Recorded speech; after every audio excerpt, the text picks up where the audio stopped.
Good day everyone, my name is Schneider and I'm going to share a story entitled The Ashton Mother. Long, long ago, there lived at the foot of the mountain a poor farmer and his aged widowed mother. They owned a bit of land which supplied them with food, and they were humble, peaceful and happy. Shining was governed by a despotic leader who, though a warrior, had a great and cowardly shrinking from anything suggestive of failing health and strength. This caused him to send out a cruel proclamation. The entire province was given strict orders to immediately put to death all aged people. Those were barbarous day, and the custom of abandoning old people to die was not uncommon. The poor farmer loved his aged mother with tender reverence, and the order filled his heart with sorrow. But no one ever thought twice about obeying the mandate of the governor.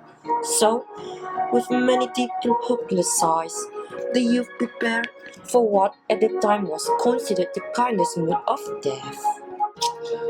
Just at sundown, when his day's work was ended, he took a quantity of unwhitened rice, which was the principal food for the poor, and he cooked it, dried it, and tied it in a square cloth, which he swung in a bundle around his neck, along with a cord filled with cool, sweet water.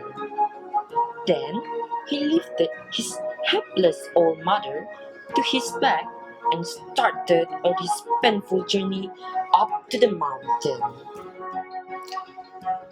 The road was long and steep. The narrow road was crossed and recrossed by many paths made by the hunters and the woodcutters. In some places they lost and confused, but it gave no head. One path or another, it mattered not. On he went, climbing blindly upward, ever upwards towards the high bare summit of what is known as Obatsuyama, the mountain of the abandoning of the aged. The eyes of the old mother were not so dim but that they noted the reckless hastening from one path to another, and her loving heart grew anxious. Her son did not know the mountain's many paths, and his return might be one of the danger.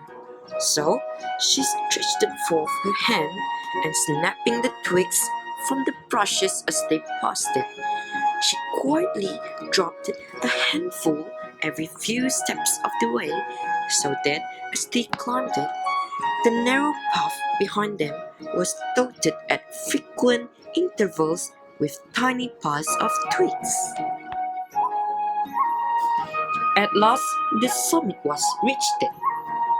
Weary and heartsick, the youth gently released his burden and silently prepared a place of comfort as his last duty to the loved one. Gathering fallen pine needles, he made a soft cushion and tenderly lifted his old mother onto it.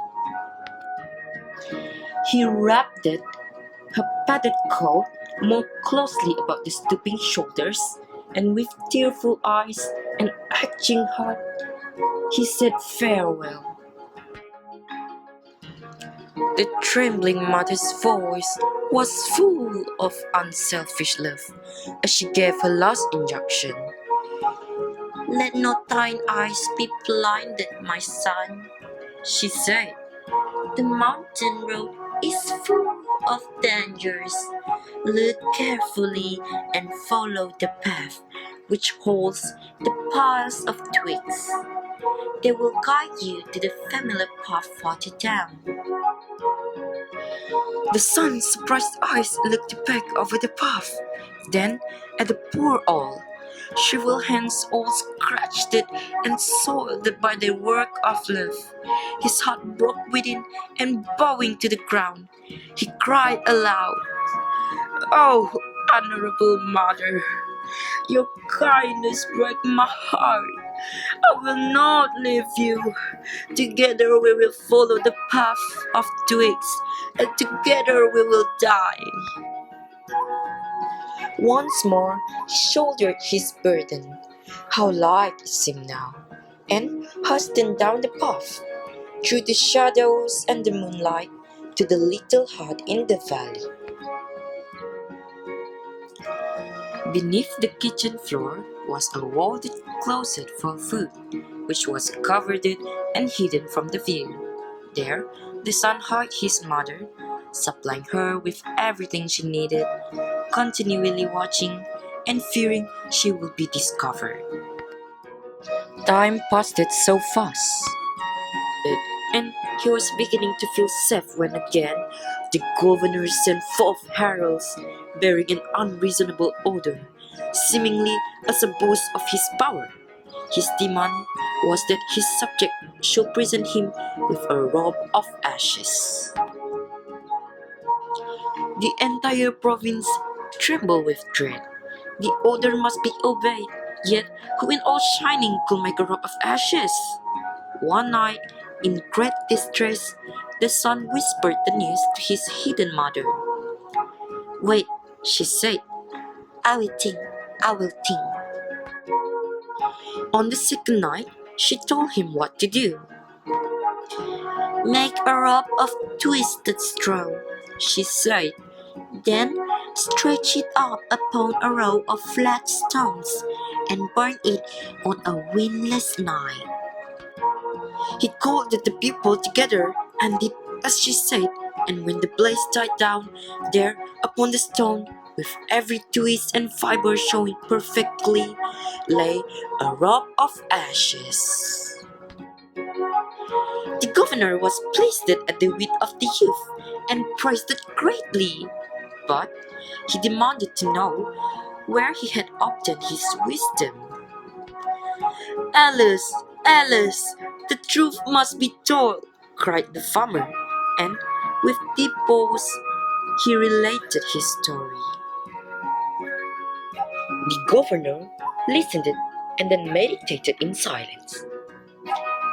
Finally, he lifted his head. "Shining is more than strength of youth," he said gravely. "Oh, that I should have forgotten the well-known saying, 'With the crown of snow there cometh wisdom.'" That very hour, the cruel law was abolished, and custom drifted into as far a past that only legends remain.